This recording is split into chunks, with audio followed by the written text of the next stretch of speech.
And he said 2.5 years. I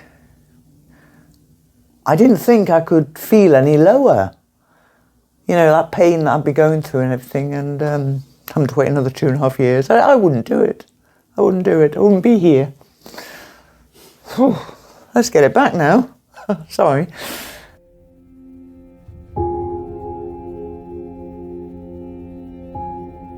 About 3 years ago that I fell, and by accident, because they x-rayed me, I fell down some steps.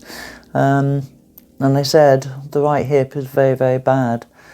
This was 3 years ago. But the system, the doctor looked at it, but just filed it. So nothing was done until about a year later, when I phoned the doctor and said, look, it's causing me a lot of grief. Can you please write me up for paracetamol?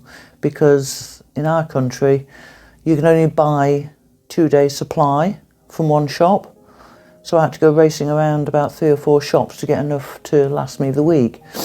And it was at that point, only at that point, that they realised that, and they referred me. So that was 2 years ago. So after 2 years, I get my my letter saying I've got an appointment to go and see the orthopaedic surgeon. This was January this year. By that time, my work was reducing because I couldn't walk very well. I couldn't do long shifts. I was having difficulties doing short shifts, so financially, you know, I wasn't working or reducing my work, which was a problem. So then January this year, I've got to say, all-time low. I mean, financially, I was being hit. Physically, I was in a mess. Emotionally, I'd had a loss the previous year, so that was very bad. So my mental health was just down in the dumps. So I just couldn't go any further, really. Then I had my appointment. I went to my appointment. Great guy, lovely. He said, yes, the only answer is a hip replacement. So I said, fine. And he said, 2.5 years. I didn't think I could feel any lower. You know, that pain that I'd be going through and everything, and having to wait another 2.5 years. I wouldn't do it. I wouldn't do it. I wouldn't be here. Whew. Let's get it back now. Sorry. So that was a blow. So then I looked at the private sector within Britain. And quite frankly, you know, I looked all the way up and down the country. Scotland, England, Wales, and there really wasn't anything less than 5 months. And that really meant that I had to write off a year. And I thought, well, I can't write off a year. I'm just existing now. I can't just write off a year. And then on my searches on the internet, Lithuania came up. Scared the hell out of me, I must admit. I didn't even know Lithuania existed. Let's be honest. It's not a place, although I knew the name, it's not a place I'd known about. It's not a place you look at for a holiday, although on reflection, I think it'd be a great holiday. Cultural holiday over here, I'd put my thumbs up. So yeah, now the beauty of this was that they offered me a date within the month, and that was just unbelievable. The other very important part about the Lithuanian offer was the offer of rehab.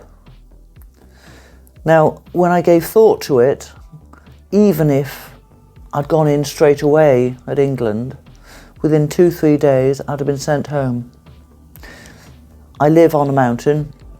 I wouldn't be able to get out the house. And recognising the first 3 days I had here, that would have been me. I wouldn't even been able to get into bed. That would have been it. Because there'd have been no follow-up, there would have been no physio, there would have been no rehab, apart from a pamphlet that I'd look at and it'd show me how to do the exercises. So, so the option of having rehab and the operation was Well, at first I thought too good to be true. To be quite honest, it scared me. I thought, I don't know. And the family came together and said, do it. So they sorted out the money for me, which was absolutely excellent. I will, as a joke, say that the choice of me being dependent on them physically, because I couldn't actually do anything, was maybe a bit of a frightener for them. So they thought if they got the money together to make me independent again, then that's the better option. So I think the family got to be given credit for that one. So that was it, and all of a sudden he was here. That was it. Flights booked, done, booked. Wow, what on earth have I done? Scared the living daylights out of me. But we did it. We're here. We arrived. Very, very nervous. This was just totally new. I'm in a different country. I don't know anybody. And this guy comes up and actually tells me that he can actually do something to make it better, and that the other one is not as bad. The news he came up with was so practical, so complete, and so positive. Because my concern was that they might be able to do something, it might reduce the pain, but it's not going to get me back on top form again. Yet he was clear with his explanation that he had a plan A and a plan B, and that his aim was to deal with it. It was just so refreshing. So if that came on my face, well, yeah, he deserved it. It was just so refreshing. He really kind of made my day. The day of the operation, standing on my feet, with the, I had the crutches then. I got told off by my physio because it had to be the stander. But yeah, I thought, wow, what's this? Now this guy, I'm calling him V because he said I can, because his name is difficult to pronounce. But what a guy, what a guy. He's obviously enjoys his job. He's obviously very good at his job, and he gets the best out of people, and he pushes you. He pushes you. Now since that time I've had 2 sessions per day with him, which have been gruelling, but the only pain I've had from there has been kind of burning muscle pain, which is good pain, because it basically means, as he called my muscles, confused. He was very polite and didn't call them lazy, he just called them confused and just needed retraining. And so the actual pain I was receiving there after the sessions with him, although very real, is like, you know, a very good kind of gym session. You think, oh, dearie me, that hurt. It's good pain. You can see it's getting you somewhere.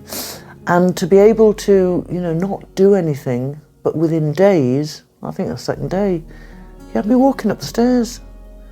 Had me walking down the stairs. And I'm now walking up and down the stairs without the crutches and also not leaning on the banisters. I do stop for breath, but, you know, I don't run up. But it's just such amazing that I can do that. Just steady plod and walk, you know, like a proper person again. Yeah, I'm still slow. Yes, I'm old. And when I get up, you know, you take that first second to just readjust everything, and then off you go.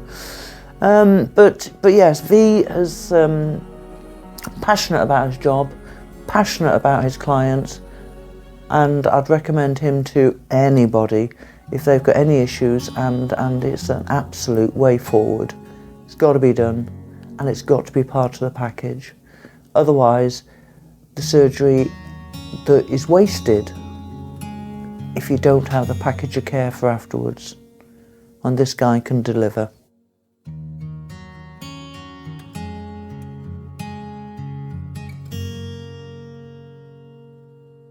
I started by saying that I was financially in a low place. I was physically in a low place because of the hip, emotionally in a low place, and mental health was affected. I don't think I could get any lower.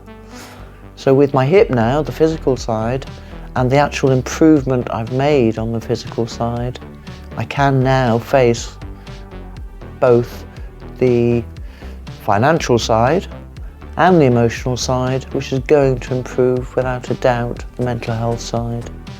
This is the first step to recovery. And what a big step, a very big step.